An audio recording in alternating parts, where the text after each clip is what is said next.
Fingers crossed that Luke is all good to go, so that there won't be any issues whatsoever there. But unfortunately, that means that it's an open run now for Sam Hurst to pick up that third in the championship. Dan Hellier missing on the grid there, mate. I thought he was going to come out and play on the he did retire. Dan Mercer, I think you mean. Dan Mercer, sorry, I'm getting my Dan's mixed up. That's in their Thunderbikes. They're out later on, but it is Fenton Seabright who takes the advantage then as they go towards Paddock Hill Bend for the first time of 12. So it's Fenton, your home, and AJ.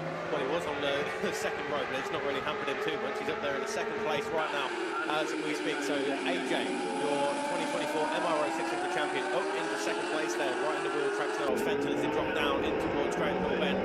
Matt Hallett there, looks like a change of position there. Glenn Walsh having a look at the inside there, took from the front of the inside of Joey Landon. Not quite done this time around, as Joey on the number 3 Kawasaki gets the power down, moves up in front of Michael Mills, I think that was there, but round the 70s on towards McLean's and McLaren, sorry, and clear away Fenton Seabright and AJ. That is your leading two. Matt Hallett up next, ahead of Sam Hurst on bike number 91. So Sam Hurst knocking on the door of the overall top 3 at this stage at the end of lap number 1. Joey Landon, Michael Mills, Glenn Walsh, and then it's at Elijah Everton up next, I believe it is, yes. So Elijah Everton, leader of the Clubman 600s at this stage at the end of lap 1. Jake Corty, Fred McMullen ahead of Patrick, Aaron Monk inside the top 12. But more importantly, third in the Clubman's, just to solidify his championship this year. Yeah, the Fly Spitfire man doing a brilliant job here.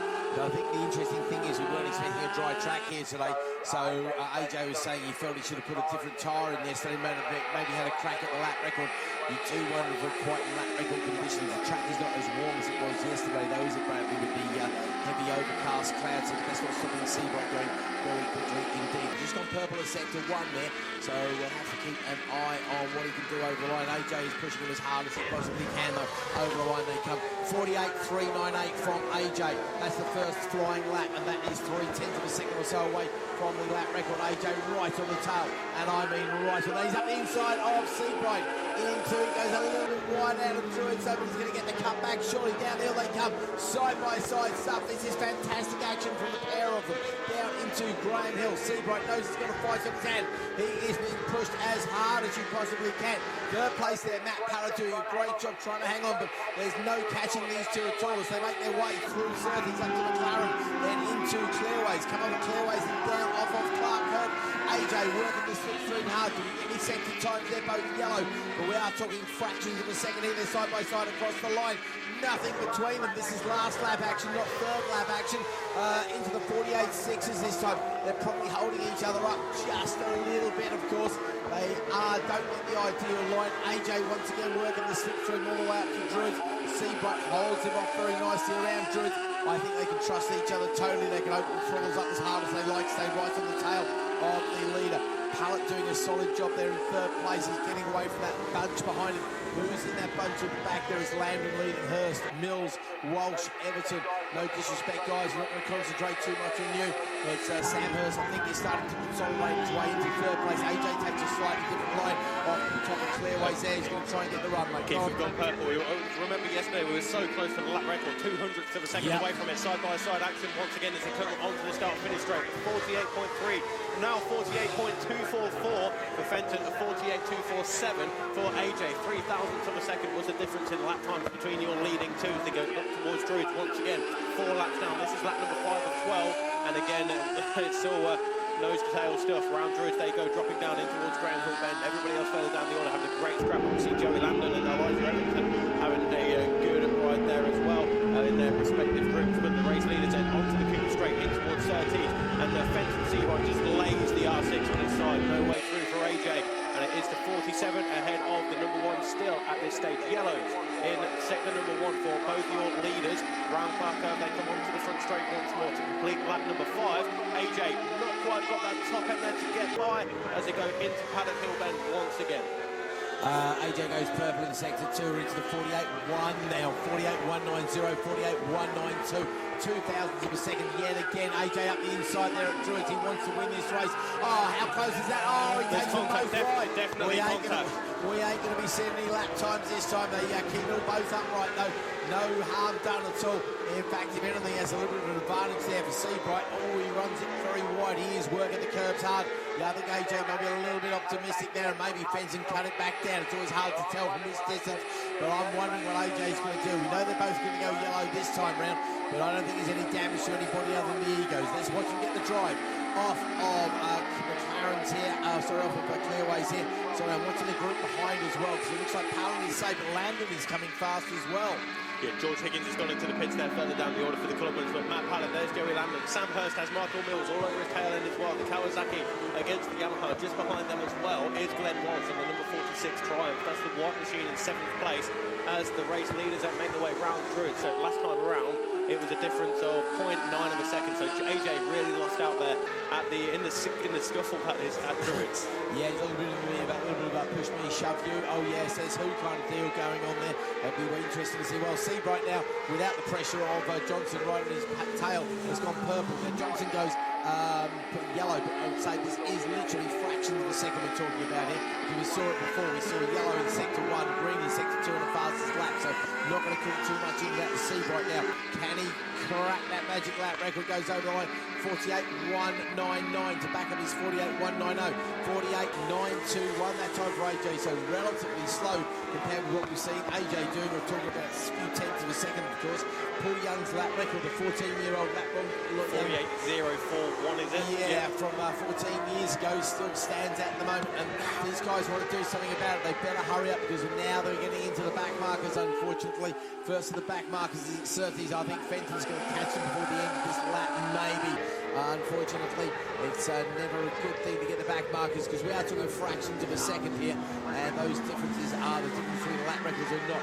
So Seabright comes out off Clark Curve, goes around the outside of the first of the back markers. Second of the back markers, will he get him into paddock or before paddock? He gets him into paddock. He goes 48.213. So agonisingly close to that lap record, aren't they, Bradley? Yeah, only 0.2 of a second away consistently, lap after lap. Then I think the last 5 laps he's been within a 1/10 of a second of Fenton Seabright there as he makes his way round the Druids once again. And you watch him as he goes into Grand Hill Benkeith. He just lays it on its side and it sticks somehow. Not quite sure how, but it does. That's a lot of trust in that rubber. Yeah, a lot of trust in those elbow sliders. It seems to be giving them work out as AJ unfortunately catches the back marker and has to go around the outside of Graham Hill. So unfortunately that is going to be AJ's run in this particular race. Settle. Got to keep an eye on that battle for the final podium position as well, because Matt Pallet and Joey Landon separated by 0.6 of a second as Fenton goes purple once again in sector number 1. The 48.041 is that lap record that we're looking for. That Fenton across the line. He's tight. It's a 48.102. Doesn't quite do it. Oh, again, we're talking hundreds of a second. He missed out by 200ths of a second yesterday. He missed out by 600ths of a second at the moment. And I think there's going to be another back marker coming into play as well. Such is his pace at the sharp end of the grid. Unfortunately, this is club racing, and not everybody is within fractions of a second of each other. And you've only got to catch a back marker in exactly the wrong place. Seabright, I'd love to know what the ideal lap time is. He's got green in sector 2 there that time round. Here he goes across the line, and it's a yellow. But again, it could just be a thousandth of a second away from his best. Now that back marker, he might not catch him too badly. That's not a slow back marker. Back marker coming off at Clearways there, coming onto Clark Curve. And if anything, Seabright might get a little bit of a toe. And so what it takes is a fraction. He's certainly going to nail the back marker into Paddock Hill Bend. He comes across the line. This time it is a 48.172. Now, cannot believe how quick this guy is and how consistently he's doing them. AJ behind him has just got no answer. It's a 48.7. Over the line goes the battle for second place and third place. Sorry, it's Landon and Pallet side by side, separated by 0.034 of a second in Landon's favour. Now, Michael Mills is up to fifth place. I thought he'd be somewhere there. Sam Hurst is across the line in sixth place at the moment, ahead of Tyler Walsh. Glenn Walsh. Thank you very much. Kai Dickinson, Fred McMullen, Jake Cordy leads the trio of Clubmans there, ahead of Elijah Everton and Aaron Monk. Jake Packer 13th, and it's Dutton and Ansel running at your top 15. As we're starting to run out of laps now, it's going to be last lap round this time for Seabright. There he goes across the line. This time is 48.297, so that's his slowest lap of the race, I think, there, Bradley. That's ridiculous, isn't it? So many laps in under 48. And again, AJ, though, I'm not taking anything away from him because that's another 48.6 for him as well. He would love to be right up there with Seabright and maybe pick up a little bit of a toe. Fortunately, Seabright is not going to catch any more back markers, I don't think. So if he's going to do it, he's only got that one more lap. There's an encouragement, hurry up lap. A lot of people will roll off when they see that. I don't think Seabright's going to. I think he's going to push on as hard as he possibly can. He goes yellow in sector 1, So we're not expecting anything special there. Same goes for AJ. Watching the leader come off of Clearways onto Clark Curve there.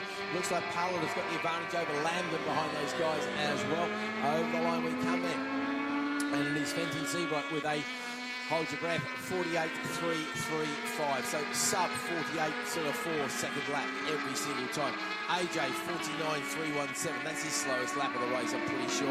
Over the line for that third place. Close battle for third. It is Matt Pallett, it is Joey Lambden. Then it's Michael Mills. Sam Hurst, he'll pick up the points there. The 10 points for 6th place there ahead of Glenn Walsh. And they're going to be a very useful 10 points in what is our last race of the year. So that's 25 points for the champion of brand. So it's 5.7 seconds at the end of the race there, as that's the number 67 machine of Ed Ansell making his way across the line. 4th position in the Clubmans then for Ed Ansell. Then it's Tom Walker, James Dutton, 16th overall. Brian Mayer, who I'm sure we'll see out later on in the day, not on his Yamaha R6, but on his SV650 in the Mini Twins.